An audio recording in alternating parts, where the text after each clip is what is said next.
On repart, les amis, on repart. Alors, donc, Juliette, question de gouvernance. Il se trouve que là, on a des choses très intéressantes. Je sais pas, je vois donc une femme à la tête d'Orange.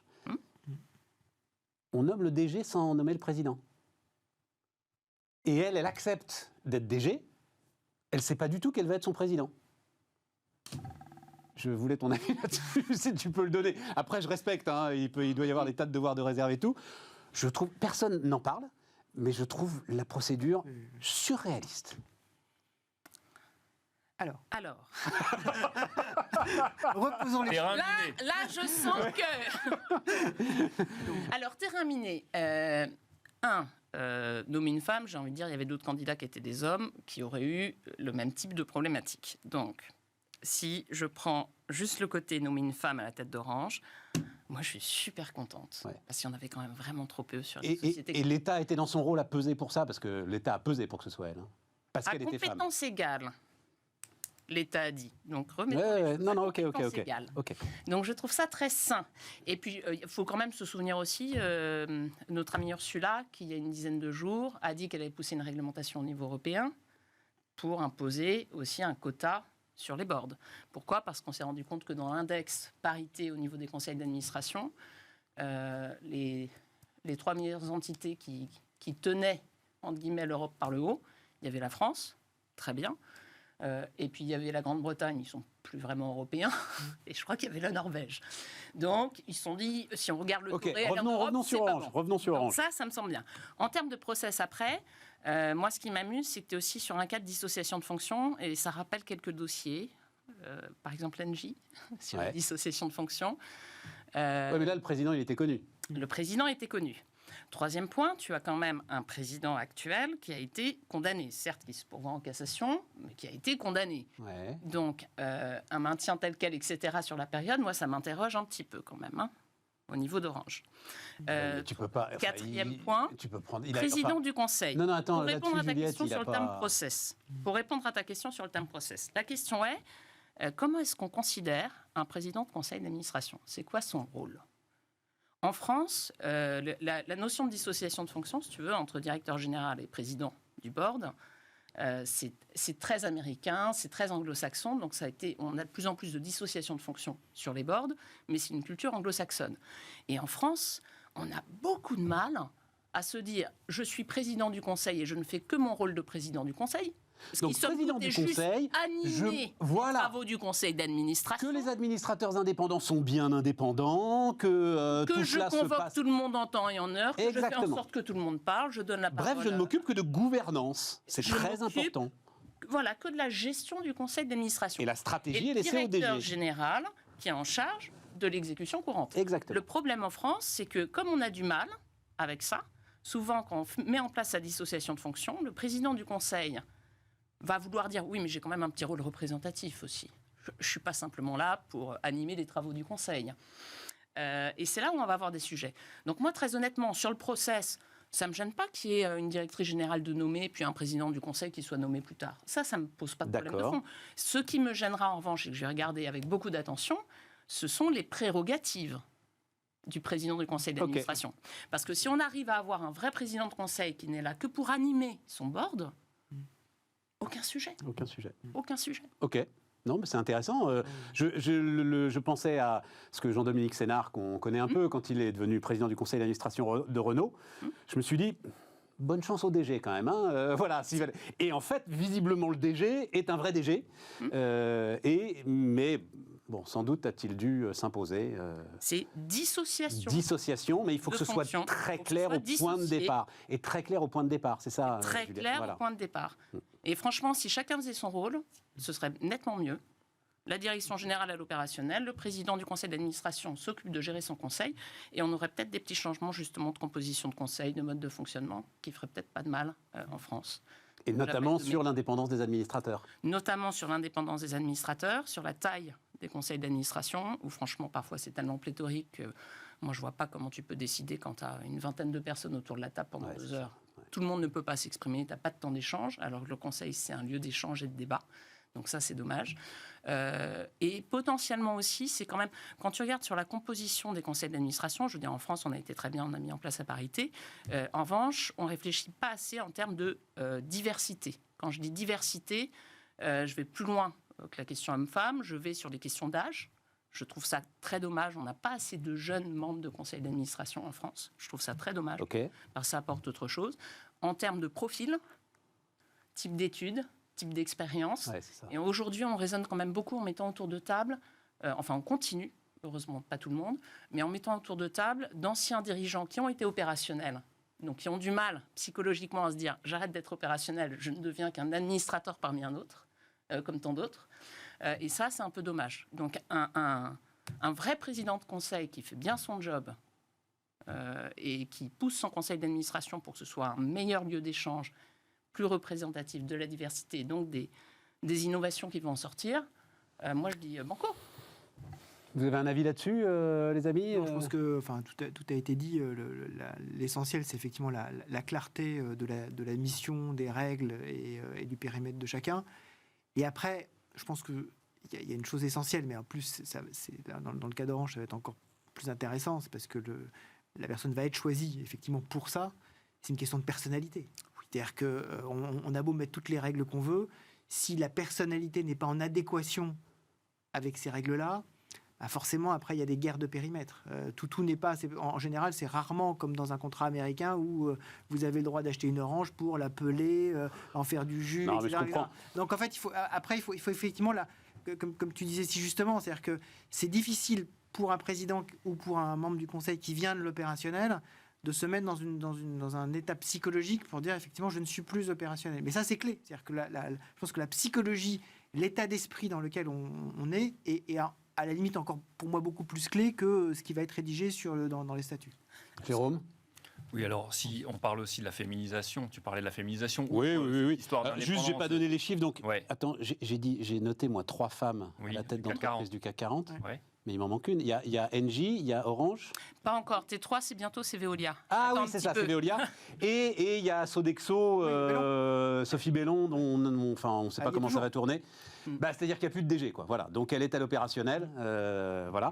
Et donc mais là où c'est plus intéressant, c'est pour le SBF 120. Donc c'est 14 femmes à la tête de groupe du SBF 120. Donc et on a une estimation de 10% de femmes à la tête des startups. C'est un score qui est innovantes. Légèrement supérieur à ce qu'on observe aux États-Unis, par exemple. Si on prend le S&P 500 ou Fortune 500, c'est-à-dire si on classe les entreprises par capitalisation boursière ou par chiffre d'affaires, on tourne entre 6 et 8% de femmes qui sont nommées à la tête. Ce qui est un mouvement quand même en hausse. D'ailleurs, les médias américains font les unes là-dessus en disant « Regardez, c'est formidable, on est passé de 6 à 6,5%, etc. » Ils s'en félicitent. Il y a aussi, au-delà de la problématique du genre, comme ce que tu disais, aux États-Unis, il y a une autre problématique, c'est aussi les minorités. Bien sûr. Les minorités, là. Donc eux, ils s'engagent sur des chantiers, etc. à long terme. Mais finalement, dans nos économies développées, c'est quelque chose qu'on essaie de prôner. Est-ce que ça donne, il y a une question intéressante, est-ce que ça donne lieu à des politiques différentes au sein des organismes ? Juliette, ça c'est le grand débat. Alors, Management au féminin. On ne passe pas une heure là-dessus, mais c'est vrai que c'est une bonne question. Non. Alors, je vais te répondre. Je ne vais pas répondre sur le management au féminin. Je vais répondre sur le management tout court. Parce que je suis convaincue que ce qui est important, c'est la diversité. Moi, je travaille que sur la gouvernance. Et donc, ne travaillant que sur la gouvernance, ce qui m'intéresse, c'est comment est-ce qu'on fait pour produire l'intelligence collective au sein d'un organe. Et je suis désolée, quand tu as une diversité de représentation, hommes, femmes, jeunes, plus âgés, profils divers d'expériences personnelles, professionnelles, ça produit de meilleurs résultats. Donc moi, c'est ça ce qui m'intéresse et je ne vais pas me prononcer sur la parité. En revanche, il y a une chose quand même qui me choque un petit peu dans les chiffres que tu as donnés là. C'est 10% sur les startups. Ouais, mais je me méfie de ce chiffre. Je ne sais pas comment tu peux arriver en ce moment. Il y en a tellement dans tous les sens. Oui, mais regarde les licornes. Il y avait eu un article, je crois, il y a un mois, dans les Échos, sur les licornes, en montrant que sur toutes les licornes françaises, il y en avait une seule, Vestiaire Collectif, qui avait été cofondée avec une femme. Et ça, pour le coup, il y a des sujets derrière qui sont des sujets d'accès au financement. Donc, certes, BPI s'est mis dedans, un certain nombre d'investisseurs, etc. Mais ça montre bien que sur tout ce sujet-là, de diversité, de parité, de tout ce qu'on veut. Il n'y a pas qu'une question non plus qui est entre guillemets, de penser rôle modèle en nommant des gens au plus haut poste à un moment donné. Il y a aussi tout un sujet d'accompagnement très jeune, parce que les startups, Il y en a quand même beaucoup qui ne sont pas fondés par des, par des barons de plus de 60 ans. Et donc, bilan de l'histoire, il faut Il y a des accompagner... startups de vieux. Il y a des startups de vieux. Il y en a toujours, on est bien d'accord, heureusement d'ailleurs. Mais il faut accompagner en termes de formation et il faut accompagner en termes d'écosystème que tu mets en place. Et ça m'embête plus. Juste sur les startups, il y a quand même un des gros clubs de business angel en France qui est exclusivement féminin. Je sais, mais je suis... Oui, mais t'en as un. Oui, Moi, mais j'ai c'est pas un gros- d'exemple, c'est si tu veux. c'est un club de business angel qui pèse et qui compte. Oui, pour oui, lever oui, des tout à fonds fait. Et à puis, ce non, non, stade-là et pour puis les c'est très startups. bien, moi, ça ça fait me pas de mal. gêne. Exclusivement Ouais. féminin, Non, ça mais me gêne en plus C'est parce pour dire qu'il n'y a que ça pas. ne répond pas pour moi au sujet. D'accord, ok. Si tu veux... Diversité. Alors là, je m'en suis un peu détaché, mais j'ai un exemple très précis. C'est Idinvest qui m'avait expliqué pourquoi ils n'avaient pas investi dans Blablacar. Parce que Frédéric Mazzella était centralien. Et qu'un centralien ne pouvait pas diriger une start-up. C'était il y a 20 ans. Hein, Une voilà. façon de Mais penser. non, Oui, oui, ok. je n'ai pas, même en off, même vraiment dans l'intimité de conversation qu'on peut avoir, et faites-moi confiance, je n'ai pas d'exemple de gens qui m'aient dit « Ah non, on ne l'a pas fait parce que c'était une femme ». Ça, je ne l'ai jamais entendu. Alors peut-être que c'est vrai dans la pratique, Quand mais bien même ce serait je vrai, ne l'ai jamais entendu. personne ne Voilà. s'en vanterait. Si c'était vrai, personne ne s'en vanterait. Mais Fais-moi confiance. non, mais moi-même qui fréquente ce genre de club, je peux te dire que j'ai jamais vu ce genre d'argument sortir, même en off, en dehors de, même quand les gens ne savent pas ce qu'on dit sur eux, ça n'a jamais été un argument. Au contraire, si c'est un secteur qui touche typiquement une consommation féminine, on préfère une femme. Ouais. Parce qu'elle saura plus que les Enfin, hommes. en tout cas, à la question que tu posais, c'est à Stéphane Payez, je ne sais jamais comment on prononce la patronne de la Française des Jeux, qui a répondu récemment, là, je crois que c'était dans le Figaro, mais j'entends assez souvent quand même des dirigeantes dire « mais me parlez pas de management au féminin, c'est n'importe quoi ». Voilà.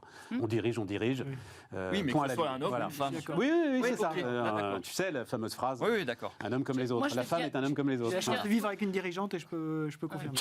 Bah oui, ça fait 25 ans. Attends, parce que le temps tourne très vite. Moi, je veux qu'on parle d'Orpea. Parce que ça m'intéresse, moi, quand même. Les gars, donc, alors d'abord, je sais pas, on réfléchissait ensemble avant l'émission, Wilfried, est-ce qu'il y a un précédent ? Moi, je crois qu'il n'y en a pas. Une telle destruction de valeur et une telle vitesse sur une enquête journalistique. Donc, Orpea a pratiquement perdu la moitié de sa valeur boursière, là. C'est quand même plus de 2 milliards d'euros, c'est-à-dire on parlait de quelque chose qui était, qui est un gros acteur, que ce n'est pas une penny stock balayée comme ça par un problème de défiance. Et la deuxième chose, là où je voudrais votre avis, c'est donc là, il vire le DG.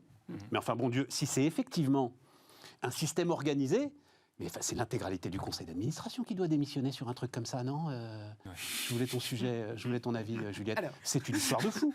C'est une histoire. Même chose, hein, si d'une manière ou d'une autre, tu es... Non, il n'y a pas de problème, je peux en parler. Moi, je vais te dire, ce qui m'a étonné dans ce dossier, ce sont les communiqués de presse de la société elle-même. Parce que tu as le premier communiqué qui est « on n'a pas le bouquin ». C'est de la diffamation, on fait tout parfaitement bien. Second communiqué 2 jours après.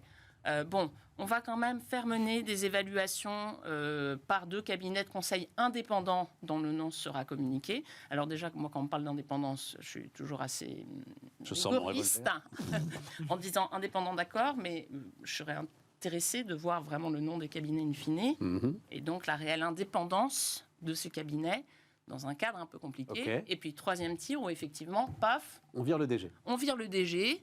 La veille de son sans aller audition, plus loin. La veille de son audition par la ministre. Exactement. Il doit aller voir la ministre le lendemain. Non, on le vire.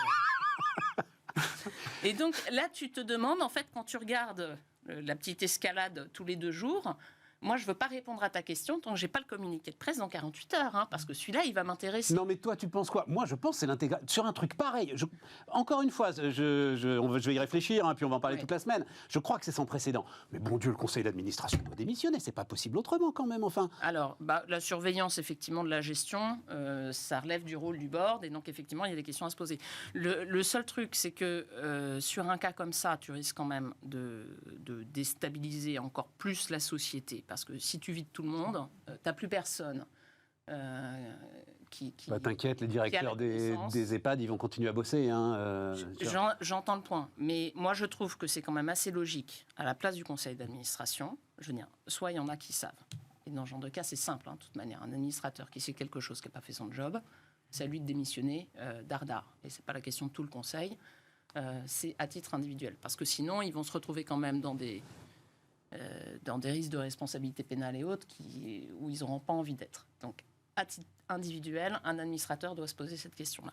Après, à titre collectif, s'ils ont besoin de lancer l'audit pour vraiment voir à quel niveau dans l'organisation ça existait pas, ce qui était su, pas su, parce que tu peux aussi avoir de la fraude derrière tout ça et qu'il ne soit pas remonté. Je n'en sais rien, je n'ai pas lu le livre. Donc c'est pour ça que je suis assez prudente là-dessus. Donc moi, honnêtement, je ne vais pas sortir comme ça en disant c'est forcément une erreur. Oui, et puis moi je rejoins tout à fait ce que tu dis sur le fait qu'il faut se méfier aussi des grands coups de balai, parce que tu disais les directeurs d'EHPAD vont faire leur travail. C'est vrai dans le cadre d'une organisation très décentralisée. C'est-à-dire si effectivement il a toutes les manettes pour faire tous les contrats possibles, imaginables, à la fois d'approvisionnement, de recrutement, etc. Il n'y en a pas pour 6 mois. Je veux dire, le conseil d'administration qui démissionne, voilà, et puis après, je pense que tu fais une assemblée générale, tu repars, enfin ça peut se faire vite, quoi. Après, il faut regarder, est-ce que l'organisation a conduit à un certain nombre de dérives, dans quelle mesure, voilà. Le dossier, il est quand même très très complexe, hein. On sait aussi que voilà, il y a des optimisations financières qui n'ont peut-être pas été très bien faites, pas bien interprétées. Tout ceci va réclamer quand même plus que juste des décisions très très rapides. Mais c'est vrai qu'il faut le regarder, quoi. Je ne vais pas le citer, mais c'est l'un des invités de la semaine dernière. On parlait du dernier livre de Houellebecq, qui, moi, personnellement, m'a beaucoup déçu. Et il disait, en fait, si tu veux sonder la vérité de l'âme humaine, c'est l'enquête sur Orpea qu'il faut lire. C'est pas le dernier Houellebecq. C'est ça. Je crois qu'il avait raison. On parlait de la psychologie individuelle. Tout à l'heure, on parlait de la psychologie individuelle par rapport aux règles qui sont établies. Je pense qu'il y a aussi probablement une question effectivement de profil psychologique des gens qui sont aux manettes, hein. Est-ce que vous avez véritablement dans ce cadre d'entreprise, je vais pas appeler ça une entreprise à mission parce que maintenant ça veut dire quelque chose juridiquement, oui, mais qui a comme mission principale d'accompagner jusqu'à la fin de leur vie les personnes les plus vulnérables, vous devez avoir un profil psychologique particulièrement attentif à ce genre de choses. Si vous n'avez que des gens qui sont attentifs à des tableurs Excel, il y avait Attends, tu veux dire, parce qu'il y a un sujet sur les indices ESG aussi, non, je veux qu'on parle. Tu voulais. Vas-y, Jérôme. Tu parles aussi de destruction de capital. Ouais. Les marchés, l'action en bourse s'est effondrée. Ouais. Alors une approche naïve, ce serait de se dire, les investisseurs se disent quand même, je vais retirer mes fonds, je vais arrêter de financer, même ne serait-ce qu'indirectement sur le marché secondaire, une entreprise qui se comporte comme ça. Et puis une analyse un peu plus lucide ou terre à terre dirait, non, les gens vont arrêter de mettre leurs parents ou leurs grands-parents dans des EHPAD qui portent ce nom-là, parce que c'est finalement des profits futurs qui sont détruits. Et donc la dévalorisation boursière, finalement, ce ne serait même pas une correction qui surréagirait. Ce serait tout simplement, oui, les profits futurs de l'entreprise sont sérieusement mis à mal avec ce livre. Ou même si tu dis, on ne va pas rentrer dans les détails, mais un certain nombre d'éléments intéressants à la vie quotidienne de nos aînés sont en nombre limité et tu vas en augmenter le nombre, tu abîmes la rentabilité de la boîte et donc effectivement elle n'a pas la même valeur. C'est la vitesse qui est sidérante quand même, Jérôme. Et c'est là où...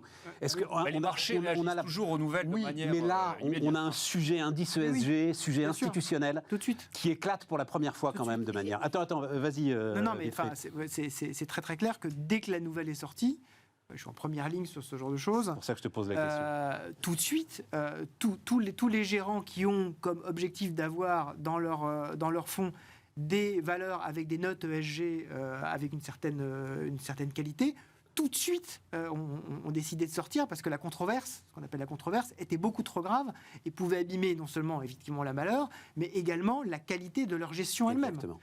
Quitte après d'ailleurs à regarder qui avait noté précisément, c'est un peu comme dans la crise du subprime dont on parlait tout à l'heure, c'est qui avait donné les notes ESG extrêmement bonnes et sur quels critères ces notes extrêmement bonnes ESG avaient été données à cette entreprise. Bon, ça c'est très intéressant.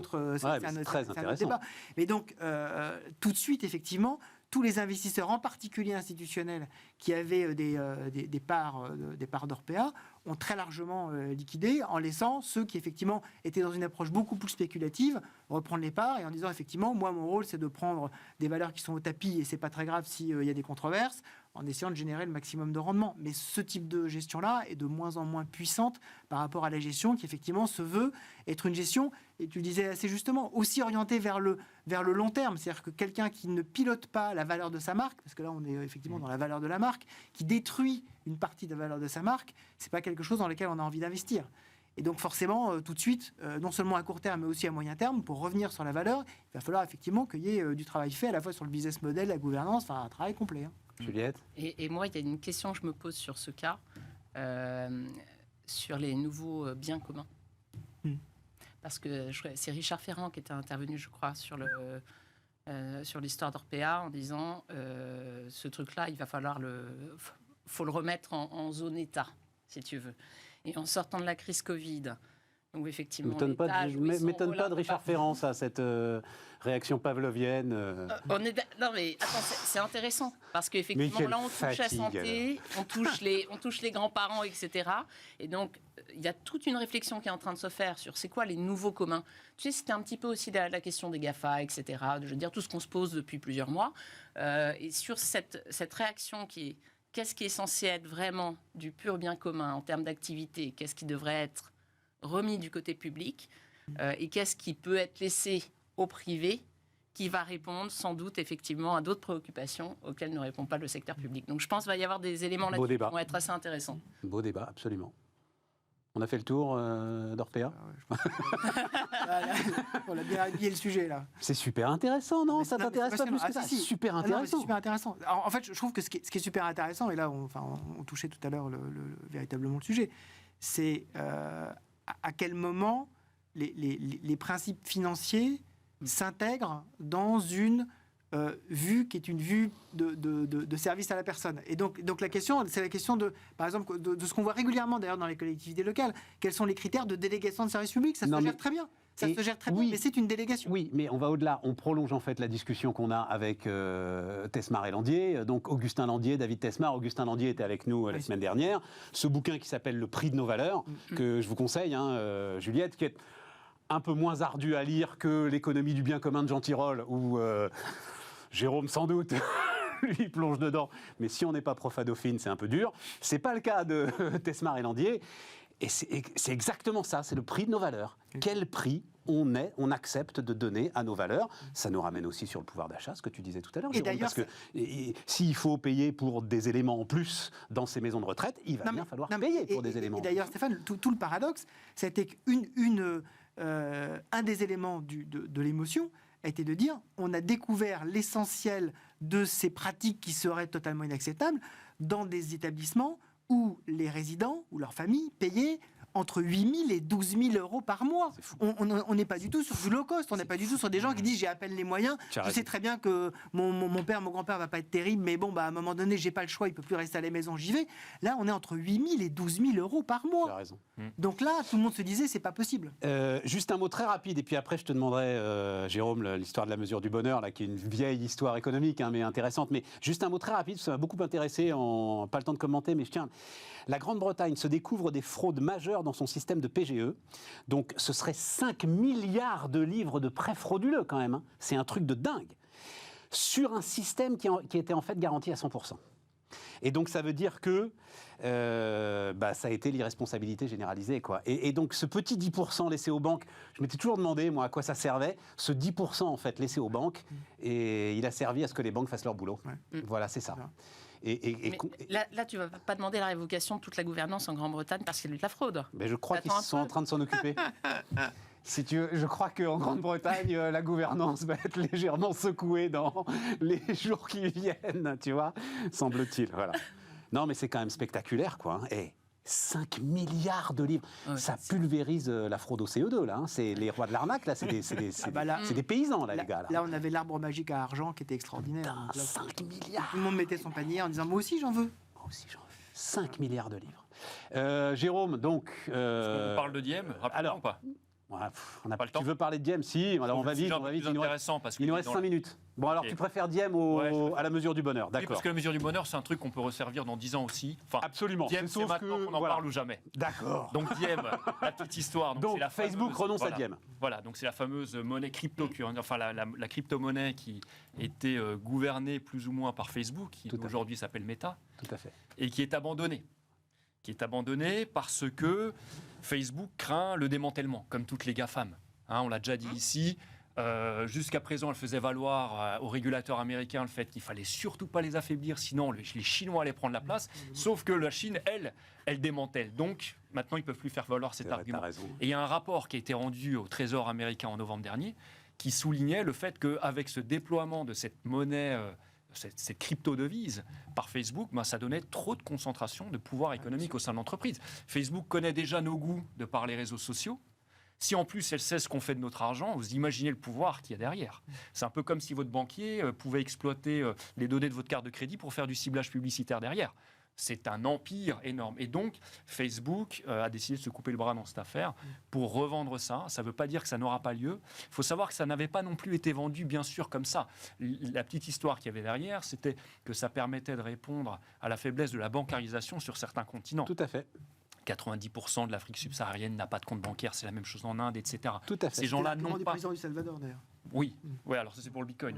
Ouais. Et plus les frais de transfert, voilà, enfin, un tas de sujets. tous Absolument, ces très sujets-là. intéressant. Et donc l'idée, c'était de pouvoir payer avec son téléphone, notamment avec WhatsApp, qui est particulièrement approprié aux zones où il y a une couverture Internet assez faible, assez médiocre. WhatsApp marche très bien dans ces zones-là. Et donc l'idée, WhatsApp, qui est groupe de Facebook, l'idée c'était de pouvoir payer avec WhatsApp. Et puis finalement, en sentant le vent tourner, à la fois Mastercard, Visa et PayPal qui prenaient part au conglomérat, au projet initial, peu à peu s'en sont détournés. Et puis aujourd'hui, le projet est sur les genoux. Ça va être repris par une banque. Qu'est-ce qu'il en deviendra? On ne sait pas, mais il y aura pas cette force de frappe. Jérôme, tu vas découvrir l'adage Wilfried Galland. À savoir. À la fin, c'est ceux qui ont les porte-avions qui décident. Tu vois? C'est-à-dire, il y avait ce terme que moi je trouvais passionnant de corporations. C'est-à-dire, tout à coup, là, l'ensemble, effectivement, les GAFA se mettaient à se greffer des oripeaux de nations. Ouais. Ça, c'est pas possible. L'État se venge, quoi. Exactement. Ouais. Mais moi, ce que je trouve très intéressant, c'est que j'ai l'impression que cette année, ça va être l'année où on va sortir toute la partie crypto, blockchain, finance décentralisée, de l'ombre du Bitcoin et de l'ombre des monnaies et de ceux qui veulent être de véritables alternatives monétaires. C'est-à-dire qu'on voit très bien que à chaque fois qu'une entité veut être une espèce de concurrent des monnaies banque centrale, ça se passe pas bien parce que justement, c'est pas possible d'être concurrent. Parce que c'est ceux qui ont la porte-avions qui décident. Parce que c'est un élément essentiel de souveraineté. Parce qu'à un moment donné, l'État se définit par le fait de battre monnaie. En revanche, quand on regarde aujourd'hui, par exemple, la finance décentralisée. Donc la finance décentralisée, qu'est-ce que c'est? C'est le fait qu'on ait des entités qui s'échangent, par exemple, des obligations, des instruments de financement, qui se l'échangent sans intervention du tout d'être humain. Aujourd'hui, on a une progression qui est très très forte. On a 250 milliards de dollars l'année dernière qui ont été échangés sur ces investissements-là. 250 milliards de dollars, c'est à peu près une journée. Donc ça veut dire sans que ça passe par le circuit bancaire, par les chambres de compensation et par tous ces éléments-là. C'est du troc. Exactement. Donc en fait, c'est considéré comme une façon d'automatiser, par exemple, le